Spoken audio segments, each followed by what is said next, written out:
एक महीने पहले पृथ्वी पर आपने जो हमारे लिए किया उसके लिए धन्यवाद और आशा करते हैं कि हम फिर कभी दोबारा मिले। एक मध्य आकार की दुकान के से एक व्यक्ति हर डरी हुई आवाज से चिल्लाया। वह व्यक्ति एक मध्यम आयु वर्ग के व्यक्ति की ओर था जो अभी दुकान से बाहर जा रहा था। ज्यादा उम्र के व्यक्ति ने यह दिखाने के लिए अपना हाथ उठाया कि उसने सुना है कि नहीं, लेकिन उस व्यक्ति ने कोई जवाब नहीं दिया और वहां से चला गया, चुपचाप चला गया। दुकान के कैशियर ने सांस ले ली और दुकान के गल्ले पे जाके बैठ गया। राजू एक सुनहरे बालों वाला एक जवान लड़का है जो अभी 20 साल का हुआ है और जब कोई उसे पीछे से देखता था तो वह हल्की सी मार्शल आकृति जैसा दिखाई देता था, लेकिन जब उसे कोई सामने से देखता था तो वह एक बड़े बियर बेली जैसा दिखाई देता था। जैसे ही दुकानदार अपने गल्ले की ओर गया तो दुकान के फर्श पर उसकी छड़ी की आवाज सुनी जा सकती थी। हेलो अजय, मैं आपका स्वागत करता हूँ। राजू ने अगले ग्राहक को संभालते हुए बड़े ही प्यार से, आपका भी स्वागत है, इन दिनों बहुत काम है। युवा ग्राहक ने कैशियर से पूछा। हाँ ये ठीक है, और हर किसी को अपना जीवन पालन करना पड़ता। ये सब कैशियर की वास्तविक भावना उसको नहीं करता था। ये किराने की दुकान मुझे किसी दिन न किसी दिन मार ही डालेगी, मैं कसम खाता हूँ। जब तक किराने का सामान प्राप्त कर लिया है, हर दिन उसी गंदगी को साथ अभिषेक,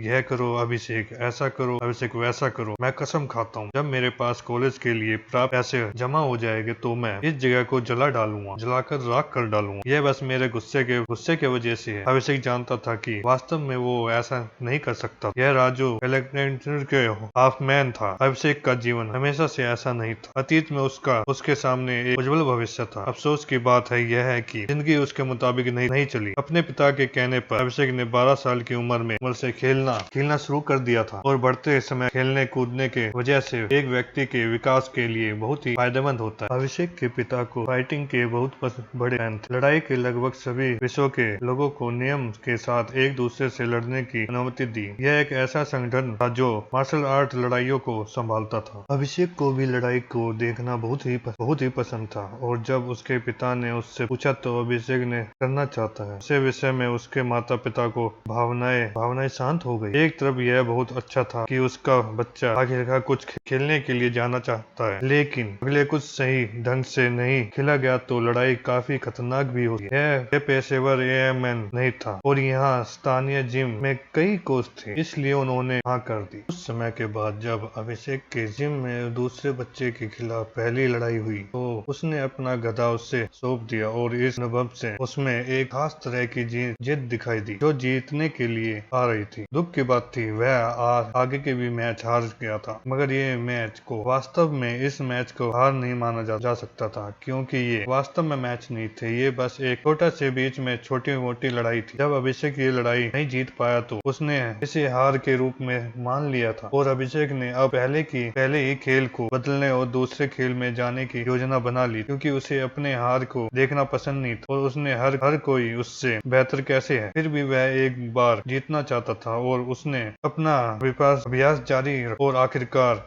वह एक मैच जीत गया। जब अभिषेक जीता तो उसे कुछ ऐसा महसूस हुआ कि आज तक उसे कभी महसूस नहीं हुआ था। यह एक प्रकार की एक ऊंचाई थी जो वह बादलों पर तैर रहा था और दुनिया में सबसे महान है। वो लड़ाई की भावनाएं जो हमेशा से उसे परेशान करती थी उसे चोट लग जाती थी, अब वह उन चीजों से बदल चुका था। दूसरों से लड़ने की यह भावना कष्टप्रद नहीं थी, यह केवल पुरुषों के बीच एक का संघर्ष, यह मौलिक ढंग से अपनी शक्तियों का प्रदर्शन करने के लिए था। अभिषेक इस एहसास को दोबारा महसूस करना चाहता था। अभिषेक जिम में रहना चाहता था और अक्सर आता जाता भी था। एमएमए में एक काज से शौक में बदल गया था। मांसपेशियों में दर्द का दर्द एक जाना पहचाना दर्द बन गया जिसका एहसास अभिषेक को भी आनंद आने लगा था। यह अटपटा लग रहा था, लेकिन दुनिया के हर एक खेल में परीक्षण आम होना और अभिषेक के साथ गुजरता था। दर्द आपके शरीर से निकलने वाली कमजोरी मात्र है। जैसे जैसे साल बीतते गए अभिषेक ने पूरी तरह से एमएमएस पर ध्यान केंद्रित कर दिया, यहाँ तक कि उसके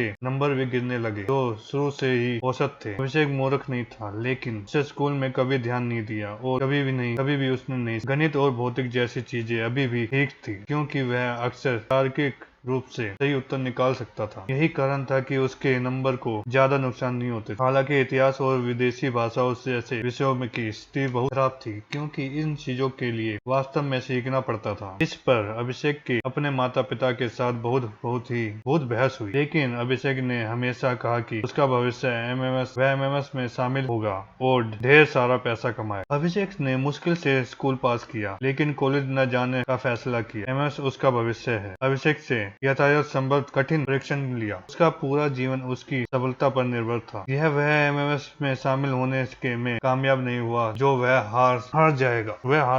अभिषेक के 20वें जन्मदिन के दिन ठीक बाद उसे स्वीकार कर लिया। यह उसके जीवन का सबसे बड़ा महान दिन था। उसका सपना सच होने वाला था। अभिषेक ने अपना पहला मैच बहुत आसानी से जीत लिया, क्योंकि उसका प्रतिबंध काफी कमजोर था। उसके भयानक जीत हार के रिकॉर्ड ने यह साबित कर दिया। अभिषेक ने अपना दूसरा मैच भी जीता, लेकिन यह करीबी मैच। फिर भी अभिषेक के तीसरे मैच में सदी हुई। लड़ाई अच्छी चल रही थी, कुछ आगे पीछे हुआ और वह और उसका प्रतिबंध काफी हद तक बराबरी पर थे। और फिर हादसा हो गया। अभिषेक और उसका प्रतिबंध दूर से लड़ रहे थे, क्योंकि किसी को भी जमीन पर दूसरे से निपटने के लिए अभी अच्छी शुरुआत नहीं मिली। अभिषेक ने अपने प्रतिबंध की रक्षा में एक लापन देखा और राउंड हाउस किक का प्रदर्शन किया। किक लगने से पहले उसका प्रतिबंध बहुत मुश्किल से संभला और वह इससे बेहतरीन ढंग से रोकने में कामयाब रहा। उसके प्रतिबंध की कोहनी अभिषेक के टखने पर लगी। अभिषेक का टखना टूट गया और चिकित्सक रिंग के अंदर कूद पड़े। एक दिन बाद अभिषेक को खबर मिली कि उसकी हड्डियां, पैर की नसों और मांसपेशियों का नुकसान पहुंचा है। वे इससे केवल उसी बिंदु तक ठीक कर सकते हैं जिस पर वह छड़ी के सहारे कुछ हद तक सामान्य रूप से चल सके, लेकिन बस इतना ही, इससे अधिक वे कुछ नहीं कर सकते। अभिषेक का करियर खत्म हो गया था। अपने जीवन के उज्जवल शिखर के में अभिषेक सबसे नीचे स्तर पर गिर गया था। अभिषेक ने अपनी 3 लड़ाइयों में काफी पैसा कमाया, लेकिन उससे मूल्य रूप से यह सब अगले साल शराब के नशे में बर्बाद कर दिया। उसका जीवन भी खत्म हो चुका, अब कुछ भी नहीं था। 1 साल बाद उसके परिवार ने उसके लिए कुछ किया और अतः अभिषेक को एहसास हुआ कि उससे इस तरह का मूर्ख बनना बंद करना होगा और नशे में डूबे रहने के लिए 1 साल काफी था उसके लिए। इसलिए अभिषेक ने कॉलेज के लिए कुछ पैसे बचाने की योजना बनाई। अभी अभिषेक 22 साल का था और वह ठीक इसी कारण से एक किराने की दुकान पर काम कर रहा था। भले ही उसका अतीत अभिषेक ऊंचाइयों से भरा था और भले ही वह सबसे निचले पायदान पर गिर गया था, अभिषेक अभी भी युवा था और वह जानता था कि वह अभी भी अपने जीवन में कुछ कर सकता है। उसके केवल निकट भविष्य के लिए कड़ी मेहनत करनी थी। फिर वह कॉलेज जाने जाएगा और सब कुछ बेहतर हो जाएगा। किराने की दुकान में समय बीता और उस जगह को बंद करने में मदद करने के बाद अभिषेक रात लगभग 10 बजे चला गया। बाहर पहले से ही अंधेरा था, लेकिन सड़कों पर अच्छी रोशनी थी। आखिरकार अभिषेक एक बड़े शहर के कम रुचिक हिस्से में रहता था और काम करता था। जैसे ही अभिषेक किराने की दुकान से बाहर निकला, उसकी नाक पर झुर्रियां पड़ गई। इससे कोई फर्क नहीं पड़ता कि वह यहाँ कितने समय तक रहा, उसे गंदी सड़कों की घुने बदबू की आदत नहीं हो सकती। शहर का यह हिस्सा कम आय वाले परिवारों के लिए था और सड़कों की स्थिति इससे अच्छी तरह से दर्शाती थी। कूड़ा करकट, सिगरेट के टुकड़े, पुराने अखबार, पुराने फर्नीचर, इस सड़कों पर यह आम नजारा था। अभिषेक ने बदबू को नजरअंदाज करने की कोशिश की और घर चला गया। उसका घर मुश्किल से 1 किलोमीटर दूर था। इसलिए दूरी पर लोग बस बहस करते थे कि उसे गाड़ी चलानी चाहिए या पैदल चलना चाहिए। अभिषेक पैदल चल रहा था, क्योंकि वह अपने जीवन की लागत को कम रखना चाहता था। इसलिए अतिरिक्त अभिषेक को कुछ हद तक पैदल चलने में मजा आया करता था, क्योंकि वह बहुत ही अधिक शक्तिशाली व्यायाम करने का आदी था। कुछ मिनटों के बाद अभिषेक सड़क पर सिगरेट के टुकड़ों को देखकर रुक गया। वो सिगरेट का डिब्बा ठीक उसके बगल में। अब छोड़िए भी, उसने सोचा, कूड़ादान वही है। अभिषेक ने सिगरेट के टुकड़ों को निकटतम इमारत की ओर धकेलने के लिए अपनी छड़ी का उपयोग किया। वह उन लोगों को नफरत करता था जो सड़क को अपना शौचालय मानते थे, लेकिन वह उनसे इतनी नफरत नहीं करता था कि सिगरेट के टुकड़ों को उठाकर फेंक दे। कुछ मिनटों के बाद अभिषेक ने एक कुत्ते के रोने की आवाज सुनी और वहाँ रुक गया। कुत्ते के रोने की सामान्य आवाज नहीं थी। कुत्ते का रोना बहुत तेज, दर्दनाक और साथ करने वाला था। जाहिर है, कुत्ता बहुत दर्द में था। इस शहर में कुत्तों की आवाज सामान्य थी, लेकिन वह आवाज निश्चित रूप से सामान्य नहीं थी। अभिषेक ने कुत्ते को चारों ओर खोजा और उसने 2 इमारतों के बीच एक अंधेरी गली में पाया। कुत्ते को एक खंबे की लाइट की रोशनी के किनारे मुश्किल से देखा जा सकता था। खून, हड्डियां। कुत्ते को देखते ही अभिषेक के चेहरे पर चिंता की झलक दिखाई दी। उनके दोनों पिछले पैर पूरी तरह से टूट गए। वह उनके पैरों से खून निकलता हुआ देख सकता था और वह उसकी हड्डियां भी बाहर निकलते हुए देख सकता था। इसमें कोई आश्चर्य नहीं था कि यह इतना दर्द। अभिषेक ने सोचा कि उससे मदद करनी चाहिए या नहीं। उसके पास कोई पालतू जानवर नहीं था, लेकिन उससे जानवरों से नफरत भी नहीं। उसने देखा कि और उसके साथ बातचीत करना अच्छा था, लेकिन वह अपने पालतू जानवर के मालिक होने की जिम्मेदारी नहीं उठाना चाहता था। इसके अलावा पालतू जानवर महंगे थे। फिर भी जब अभिषेक ने टूटे हुए पैर देखे तो उसे अपनी चोट की याद आ गई। जैसे ही अभिषेक के दिमाग में अस्पताल ले जाने का हादसा दोबारा आया, उसके टकने में हल्का सा दर्द होने लगा। अंत में अभिषेक ने हाँ भरी, ठीक है, मैं तुम्हें हॉस्पिटल के पास ले जाऊंगा, लेकिन मैं तुम्हारी देखभाल के लिए ज्यादा भुगतान नहीं करूंगा। अभिषेक धीरे धीरे गली में चला गया और कुत्ते से लिपट गया। कुत्ते ने कोई हरकत नहीं की और अभिषेक के करीब आने पर केवल दर्द से रोता रहा। हिलना मत। अभिषेक रुक गया क्योंकि उसकी रगों में दौड़ती हैंडलाइन की परिचित भावनाओं ने उस पर हमला कर दिया। उसके गले पर चाकू लगा दिया। अभिषेक ने हिलने की हिम्मत नहीं की क्योंकि घबराहट ने उस पर कब्जा कर लिया था, लेकिन वह एक कुछ हद तक शांत हो गया जब उसने महसूस किया कि एक हाथ जल्दी से उसकी जेब की तलाशी ले रहा है। एक डकैत, अभिषेक ने सोचा। अभिषेक केवल 2 सेकंड के लिए घबरा गया था, लेकिन उसकी पुरानी लड़ाई की प्रवृत्ति वापस आ गई। फिर भी अभिषेक ने हमला नहीं किया। सबसे पहले प्रतिद्वंद का विश्लेषण करना जरूरी था। अन्य गलतियां हो तो होनी ही थी। जैसे ही लुटेरे के हाथ ने अभिषेक की जेब में तलाशी ली, अभिषेक ने हल्की सी नजर डाकू पर डाली। उन्होंने काले रंग की हड्डियां और काले स्वेटर पहने थे। इतने अजीब कौन थे? उसे देखते हुए अंधेरे में उसके चेहरे की विशेषता को पहचानना कठिन। अभिषेक ने उस हाथ पर नजर डाली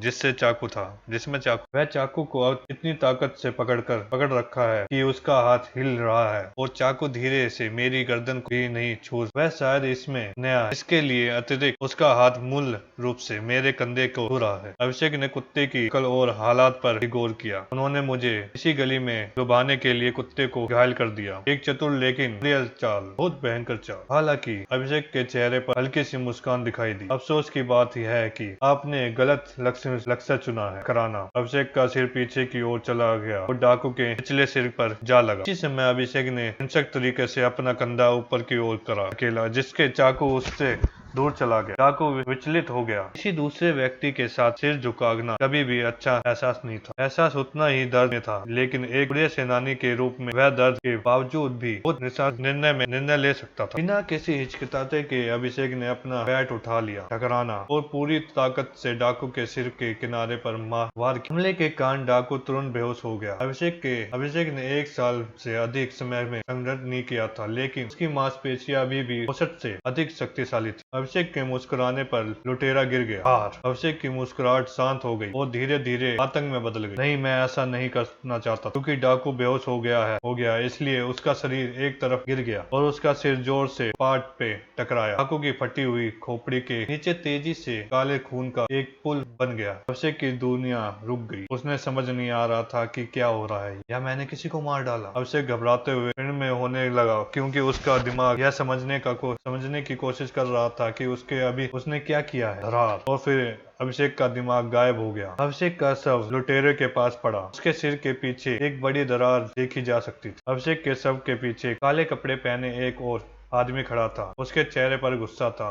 उसके हाथ में खून से सना एक हुआ था। यह डाकू का दोस्त था, जो कुछ गलत होने की स्थिति में कूड़े के पीछे छिपा हुआ था। जब उसने अपने दोस्त की लाश देखी तो वह गुस्से से भर गया और उसके अभिषेक के सिर के पीछे आकर काबर से पूरी ताकत से वार किया। अभिषेक की तुरंत मृत्यु हो गई। उसे यह भी नहीं पता कि उसकी मौत कैसे हुई। भाड़ में जाओ, बकवास। दूसरा डाकू चिल्लाया। क्यों उसे नहीं पता था कि अभी उसे क्या करना चाहिए? अब उसके हाथ में 2 लाशें थी। जब डाकू घबरा रहा था तो नीले रंग के तार लाशों के पास से निकल गए। नीले पंखों ने आकाश में यात्रा की और पृथ्वी के दायरे को तोड़ दिया। अभिषेक को न तो जीवित हो और न ही मृत्यु महसूस हुई। वह जाग रहा था, लेकिन जाग नहीं रहा था, क्योंकि व्यक्ति अपने मन की स्थिति में तुलना स्वयं देखने से कर सकता था। उसका दिमाग ठीक से काम नहीं कर रहा था, लेकिन अभी भी कुछ अनवय विचार उभर रहे थे। नीला तार। एक खाली शून्य में प्रवेश कर गया और वह रुक गए। कई अन्य बिंदु पहले से ही वहां मौजूद थे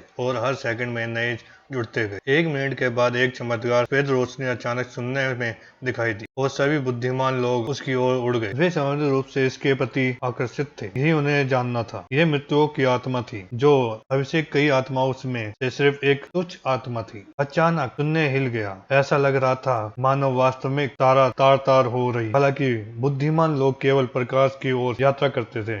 उन्हें पता ही नहीं चला कि क्या हो रहा है। वास्तविकता कांच की तरह उठती हुई पत्ती होती है, क्योंकि एक और भी गहरा छेद दिखाई देता है। तभी एक विशाल हाथ छेद से बाहर निकला। यह एक युवा वस्तुक व्यक्ति का हाथ था। अवास्तविक गति से अनलिमिटेड गति के साथ हाथ ने एक विशेष वार अभिषेक की आत्मा पर गोली चलाई। हाथ ने अभिषेक की आत्मा पर दबाव डालने के लिए अपने अंगूठे और उंगलियों का उपयोग इस्तेमाल किया और अभिषेक को अपने दिमाग से स्पष्ट लौटती महसूस हुई। रुको, क्या हुआ? फिर भी इससे पहले कि अभिषेक अपने आसपास देख पाता, उसे लगा कि उससे दूर खींचा जा रहा है। इससे पहले कि हाथ वास्तविक की बंद होती दरार में गायब हो जाए, अभिषेक को एक आवाज सुनाई दी और वह आवाज केवल एक शब्द बोल रही थी।